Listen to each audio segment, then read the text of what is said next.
Hey guys, Colton here. We'll get back to the podcast in just 1 minute.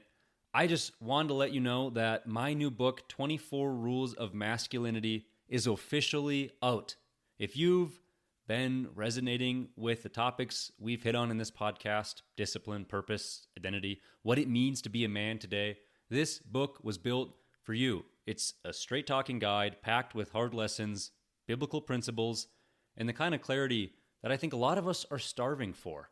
So whether you're just starting on your journey or looking to get back on track, I wrote this to be something that you can pick up, apply, and carry with you. You can find the 24 Rules of Masculinity on Amazon and through the link in the description. I would love to hear what you guys think. Now, back to the episode. Welcome back to Chasing Masculinity. Today, we're confronting one of the most urgent crises facing young men. This is a crisis that's both economic and spiritual. Across the board, men are earning less, achieving less, and feeling increasingly disconnected from their purpose. Many aren't failing because of one catastrophic event. They're failing slowly, quietly, through this sort of loss of direction and conviction. You can see it everywhere. Fewer young men in the workforce, fewer in church, fewer with any clear sense of mission. It's not that opportunity has necessarily disappeared. It's that many men have stopped believing their effort matters. The result is a generation adrift, uncertain of their value, and numbed by comfort or distraction. But here is the truth. Economic failure and spiritual decline are never separate. When a man loses his discipline, his faith, his structure, his work is going to naturally suffer. And when his work begins to crumble, his confidence, leadership, and spiritual grounding follow. One is going to drain the other until there's nothing left to even hold on to. So this episode isn't about doom and gloom. It is about clarity. It's about looking honestly at where young men stand today. And more importantly, what we can do to rebuild the foundations that make a man capable of leading, providing, and believing again. So with that, let's get into it.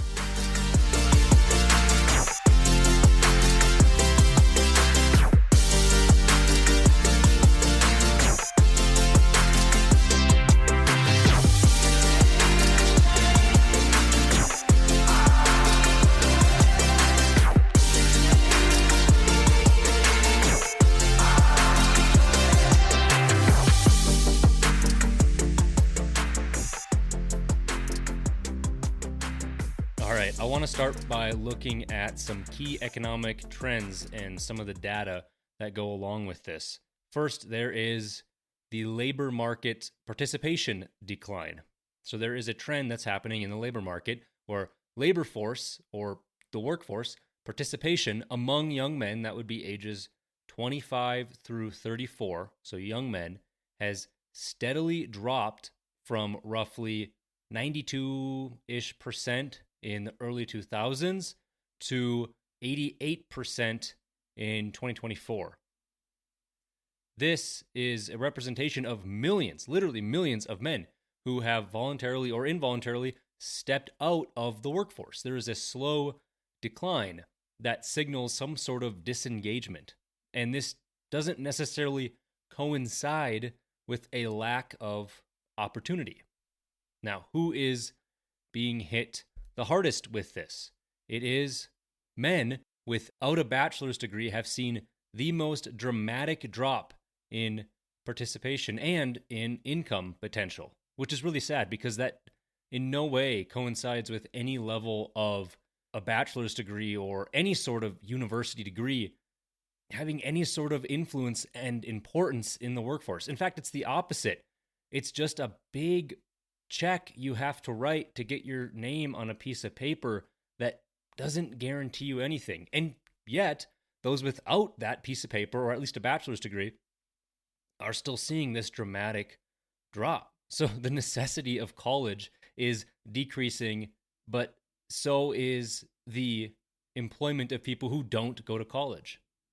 But that means who I'm talking about here would be your traditional blue-collar workforce. That would be your manufacturing, construction, all of the trades, which we know is already on a decline in itself. In construction, every 7 people that are retiring, 1 person's entering the workforce. This is shrinking. There's many regions doing this. This is leaving men with fewer paths to any sort of respectable income or identity. When work, which is historically kind of been the bedrock of male purpose, it's how we're able to provide and give some sort of put our mark on the world, if you will. When that disappears or feels meaningless, men are just naturally going to lose both their economic stability, obviously, but also maybe their personal direction as well. Now, there is unemployment among college graduates as well. There is a trend in even educated men that they're still struggling to find any sort of meaningful work.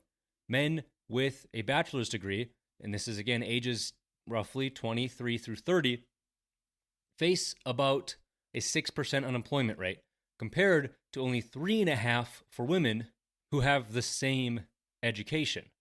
Now, there could be some possible causes for this, like that post-pandemic shift towards service and care-based industries, which are very much dominated by women, or remote work and gig economy, reducing those traditional corporate pathways that men might have otherwise fallen into. But there's also this cultural devaluation for the, quote, provider identity. There's less drive to actually pursue any sort of stable, demanding career. Many guys will just hold out. They'd rather stay unemployed, collect a little bit of unemployment checks, and get by until they find the path they want to, rather than feel like they need to provide in any way. This has an impact on our economic stagnation despite any sort of education. This is creating a sort of existential frustration. Like, hey, I did what I was told. I went to college. Everyone said you have to go get a bachelor's. And guess what? It still didn't work. Albeit 6% unemployment is much better than the 11% unemployment for the non-bachelor degree holders, but still, that's kind of high for somebody who went to university and got a degree, hopefully for a very specific track. That really should be 0, except for the some odd people who choose to be unemployed because they've retired after making some business or what have you. And that leads me to earning stagnation or real income decline. There is another trend. Real earnings for men with a high school education or some college have remained flat or even declined for decades. This is from the U.S. Department of the Treasury. That means wages may rise in nominal terms, but when you adjust for inflation, that income shows real decline in your actual purchasing power. And that, of course, really affects your cost of living, especially housing, because that has skyrocketed way higher than any sort of earnings have been able to follow. Think of home ownership. Fewer young men own homes than any previous generation. The average first-time homebuyer age has increased, and single men are less likely than single women to actually ever buy a property. This implication is that economic immobility is going to feed into a loss of independence and this sort of long-term vision that men should have, which is a key element for masculine stability. There's also been education and enrollment issues. There's another trend here where college enrollment among men has dropped sharply in post-pandemic Western culture. In 2021, only 55% of male high school graduates enrolled in college. That is down from 62% in 2019. That's a couple years where we've seen a substantial drop, whereas women enrollments remain around that 70%. Fewer men are pursuing higher education, which means fewer in professions that are going to build any sort of leadership and stability. There's a growing divide between educated and non-educated men, which may only increase this classist resentment or nihilism. And this has a broader impact too. Fewer men in structured learning environments also means just fewer opportunities for mentorship or accountability or any sort of masculine development that some of these higher education roles might cultivate. Another worrying trend is loneliness and isolation. Men aged between 18 and 30 spend more waking hours alone than women, and that number has increased substantially since 2019. Now, why does isolation and loneliness matter? Isolation correlates with poor employment outcomes and declining mental health and spiritual apathy. Men without any sort of friendship, brotherhood, purpose, or competition could easily drift into escapism. I think that's why pornography is so strong. But things like video games, online culture, porn, political radicalization, anything that you can picture somebody doing alone in a dark room behind a computer screen could be a path of extreme isolation. This economic stagnation and isolation are reinforcing one another because a man without a mission often becomes a man without any sort of connection. That leads me to the second part of this subject, and that's the spiritual decline or that identity crisis. There is a declining participation and belief. Fewer young men are participating in any sort of organized religion or even identifying with any sort of faith system. The data is showing that over 60% of men under the age of 30 now identify as religiously unaffiliated. This is a demographic shift that is faster than any other group.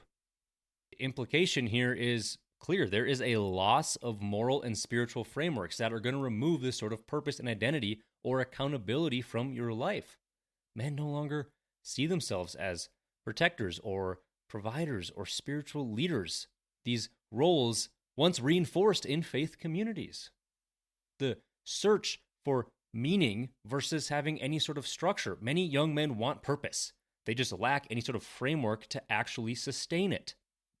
Now, modern culture offers meaning through temporary validation like social approval or activism or just general consumerism, but without any sort of discipline and order in your life, that is going to quickly fade away, especially when whatever that thing is disappears. There is a masculine need for structure because men thrive on clear direction and responsibility. Without it, they substitute movement for progress, chasing trends or addictions or identity politics instead of an actual true calling. A man without structure will seek stimulation. Now, what is the impact of economic instability on faith? Financial stress can often lead to spiritual fatigue. When a man is constantly in survival mode, faith feels like a luxury rather than any sort of foundation. Job uncertainty or even just unstable routines could lead to a less consistent prayer life or fellowship or church attendance. It could have growing resentment or fatalism towards God, like if he's real, then why am I struggling? And this is going to create a cycle, a downward spiral cycle. There's a weak economy, which leads to weak discipline, which leads to weak faith, which leads to weaker resilience. Each is going to feed upon each other, producing an identity that's built entirely on scarcity and reaction instead of any sort of conviction or action. So why are these two things linked? Why is economic and spiritual failure linked together? First, economic loss erodes spiritual confidence. If work is going to give men dignity, the feeling of contribution, protection, progress, then when that's removed, men are going to naturally feel irrelevant. And without that relevance, it's pretty easy for faith and hope to start to fade away. And the result, the unemployment or at least the underemployed man is going to lose his sense of authority. Maybe that's all he has. And when that's taken away, there's nothing left. If he stops leading spiritually because he doubts his worth practically, literally, this tangible thing is taken away. So when the intangible or the ineffable is now posed for him to continue leading with, well, if that very practical thing got taken away, then this much less easily definable thing is very much on the chopping block. Your prayers will start to shrink. You're going to go into survival, not necessarily purpose. And this spiritual loss is going to erode economic resilience. These two are intrinsically tied together. Faith teaches patience, integrity, endurance. These are all traits that translate in sort of long-term success economically. Without them, men could chase quick rewards, shortcuts, distractions. This inconsistency could lead to impulsive career choices or just burnout. Like a man with faith will keep showing up even when that progress might be slow. He understands the idea of delayed gratification and having faith. But a man without faith could quit when the results don't come quickly enough. Need to move to the next thing that's going to immediately give him that attention and affirmation that he needs. And this leads to a loss of structure and belonging. The church, the family, a sense of brotherhood that once gave men accountability and some sort of rhythm. And the decline of these institutions have left a sort of vacuum.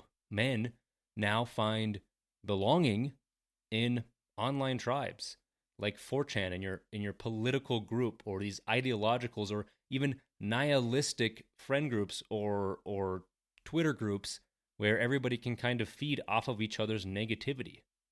And none of these things are really there to provide any sense of true stability.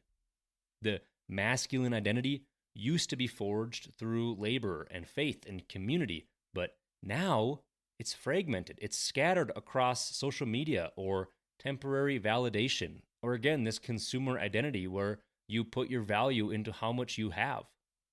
This economic and spiritual revival, they have to happen together. You can't build financial success without any sort of internal discipline, which faith helps build. And you can't rebuild your spiritual faith without any sort of real world responsibility. That's economic growth, or at least economic stability. So what's causing this drift? What is missing here? One, I think there's a lack of mentorship and strong male role models. Fewer young men have consistent present fathers or mentors. Studies show that boys raised without father figures are twice as likely to drop out of school and are more than twice as likely to experience unemployment before the age of 30. There's a cultural loss of apprenticeship. Men used to learn work ethic, faith, and masculinity by example. Now it's all online influencers and digital quote-unquote mentors that are there to fill the void.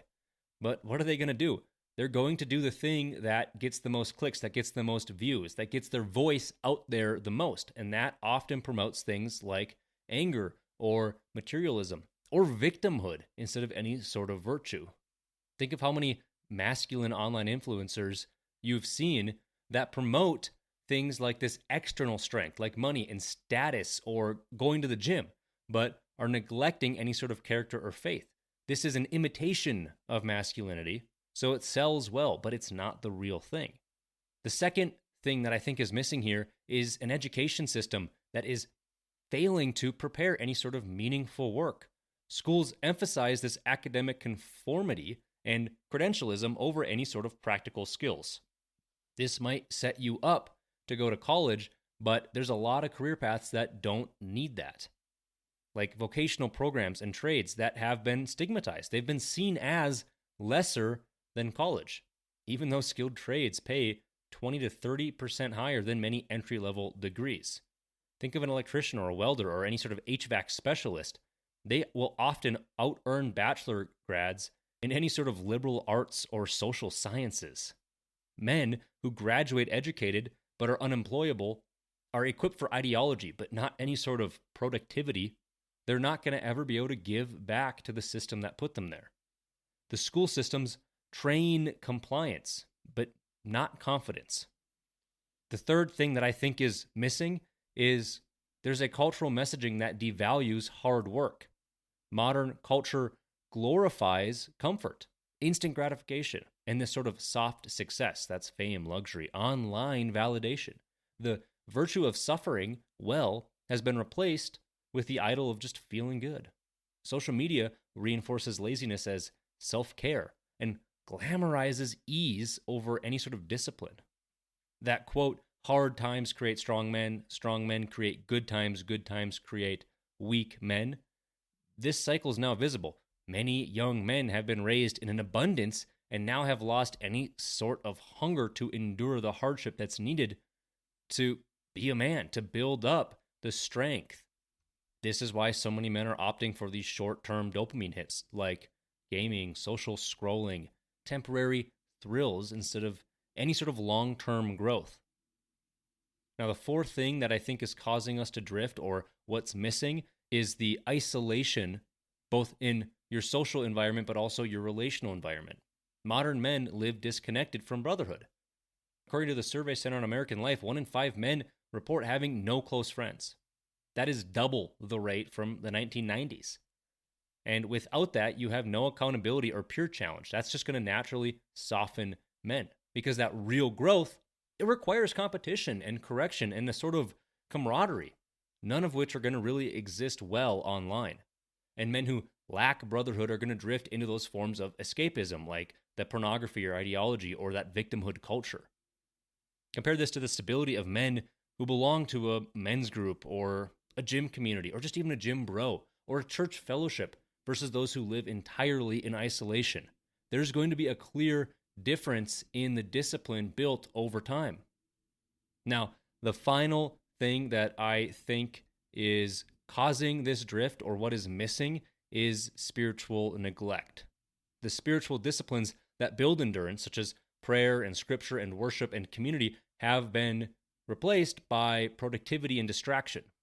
What I mean by that is when life pressures mount, men abandon their faith routines first. They're viewing them as optional rather than essential.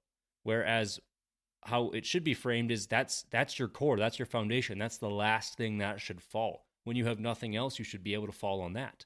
But that's not the case. It's the first. And the result is there's this spiritual atrophy that's also mirroring this economic stagnation. That's because your faith, it's going to give meaning to the struggle.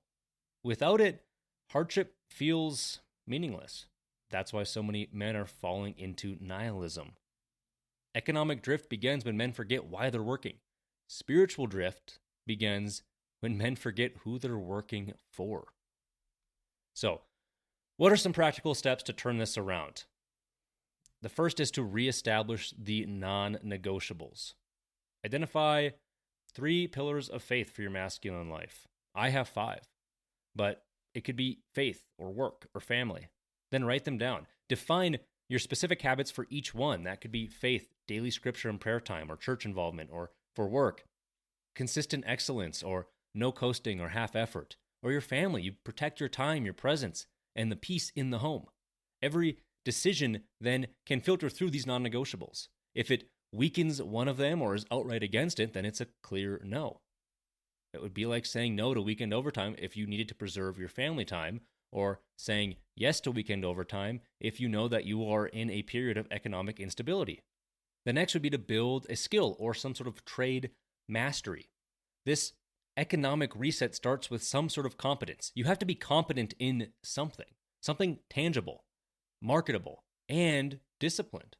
You have to find some sort of trade or craft or side skill that's going to make you useful.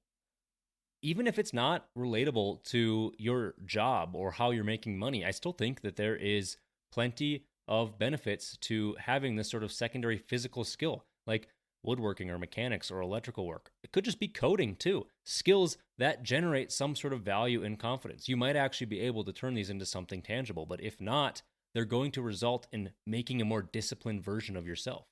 The goal isn't necessarily just to earn, it's to build something that's real. Men are going to gain self-respect when they create value, not just consume it. The next thing I think we can do is reconnect with that sort of brotherhood or community. Surround yourself with those men who challenge you, not just agree with you. Reconnect with the church or reconnect with your gym bros or your local service groups, whatever it is. Any environment really where masculine energy can thrive. And that's because that brotherhood's going to reorientate your priorities. When a man is seen by other men, he's just going to naturally perform better. Whereas when a man's alone, his standards could decay. A weekly men's breakfast or workout group chat could easily reset your spiritual and social rhythm far more effectively than any self-help YouTube video. Next thing you can do is to simplify your life. That means cutting what drains your focus, reducing that digital noise, focusing on things like stewardship, having maybe fewer possessions, fewer distractions, or just even a higher purpose. You could track your weekly screen time. If you have an iPhone, it does it for you. Replace even just 1 hour of social media with some sort of practical habit like reading or physical training. I think there's going to be a clear increase in your clarity when you have a clear decrease in your clutter. Now, the last thing that I think we can do is to adopt spiritual disciplines. That means recommitting to these core spiritual practices like prayer and service and worship, or even just confession. Treat them as a sort of training, not this sort of tradition, because that consistency is going to build spiritual endurance. Serve others through volunteering, mentoring, giving. Faith becomes real when it's practiced. The principle behind all of that really is just this spiritual strength is going to build in private before it's seen in public. So work on that. Make a commitment to yourself before anyone else. So ask yourself, where have I allowed this financial weakness to define my worth or my identity? Where have I mistaken this comfort for peace? And which spiritual habits have I abandoned because I just didn't have the time? And then lastly, who are the men in my life that make me sharper? And am I spending enough time with them? Young men are not irreparably behind. But the only way forward, both economically and spiritually, is a reconstruction. That's building skills and building a soul. So if you want to stand tall again, start by standing firm with where you are. Structure your work, rebuild your faith, and move with some sort of purpose, not just comfort. So as we close today, I want to leave you with this truth. Young men are not failing because they lack potential. They are failing because they've lost structure. They've been told they can build strength without sacrifice, success without work, and purpose without faith. But that's not how men are made. Economic failure and spiritual decline don't happen in isolation. They feed each other. When a man loses his sense of mission, his work suffers. And when he stops working with discipline and direction, his spirit grows weak. The two are going to rise and fall together. What we're seeing across this generation is not just a financial crisis, it's a crisis of identity. Men have stopped building. They've stopped leading. They've stopped believing that they were made for something more than comfort. But that can change, but only if you decide that it will. This rebuilding is going to start small. It starts with getting up earlier, praying when you don't feel like it, working with integrity even if not a soul is going to notice. It's budgeting your money. It's showing up on time. It's serving your family before yourself. These are not small acts. They're sacred ones. They're the foundation of strong men and then strong societies. So if you're listening and you're feeling like you're behind, you're not. This is just your call to rebuild. Start with one thing. Structure your day. Strengthen your habits. Reconnect to your faith. Find other men who are going to hold you accountable, because when you start living with order, you start leading with purpose. The world certainly doesn't need any more angry or lost men. It needs grounded men. Men who know who they are, what they stand for, and who they serve. You can't fix everything at once, but you can start today, because when you rebuild your structure, you rebuild your strength. And when you rebuild your strength, you rebuild your future. This is your call to rise again, economically and spiritually, and as a man. With that, guys, don't forget, keep chasing masculinity.